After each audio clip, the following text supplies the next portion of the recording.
Ahalya Saraswati, third year Ayurveda student. Let me get into the topic proper, that is patent medicines in Ayurveda, need versus challenge. Patent medicine is a proprietary medicine made and marketed under a copyright, typically protected by a trademark and available without medical prescription. Numberless Ayurveda pharmacies are emerged, manufacturing and merchandising products in different brand names. Patent medicine will differ from classical medicines with respect to their names, ingredients, method of preparation, form of drug, indication, etc., or it may be totally a new medicine. Owing to the non-availability of raw materials, inability to identify the herbs, some drugs in the formulation will be deleted.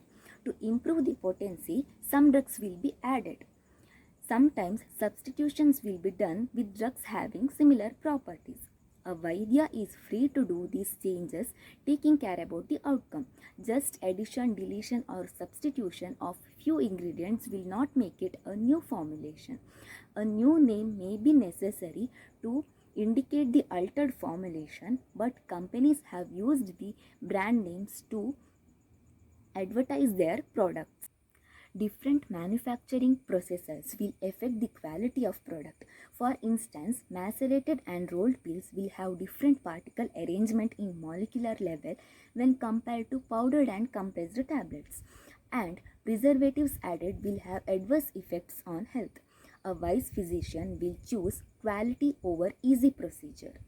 Sometimes form of medicine will be converted to improve its palatability, storage, dispensary and customer utility.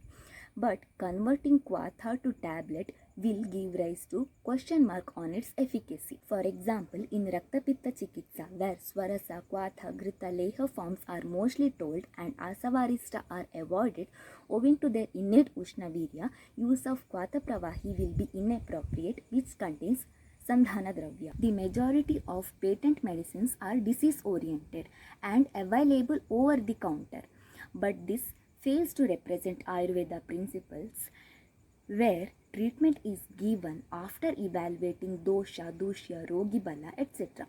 Hence, universal medicine for a particular disease will be the wrong approach. Mixing up of existing Aushadha Yoga or any random herbal medicine will not make it patent Ayurveda medicine.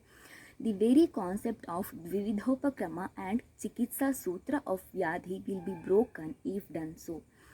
Coming to the point that patent medicines will pave way for global acceptance and research in Ayurveda, I opine that when one tries to view Ayurveda Siddhanta through spectacles of modern principles, it will lead to misunderstanding rather than understanding.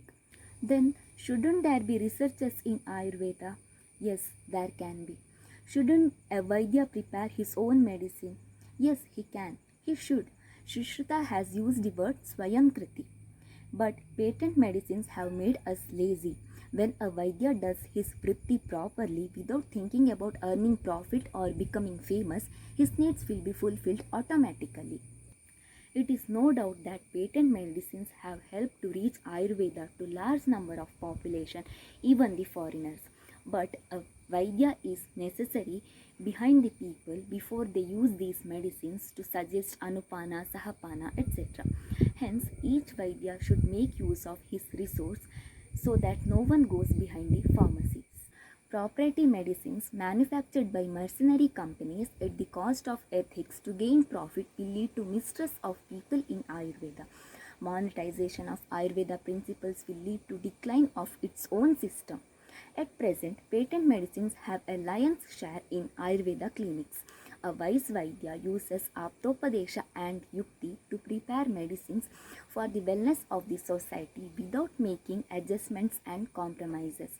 Wellness of others for wellness of oneself. Eva yuktam bhaishajyam yadarogyaya kalpate sachaiva bhishajam shreshto rogebhyo yah vimochayet. It is a medicine which restores health. He is a Vaidya who relieves diseases. Thank you.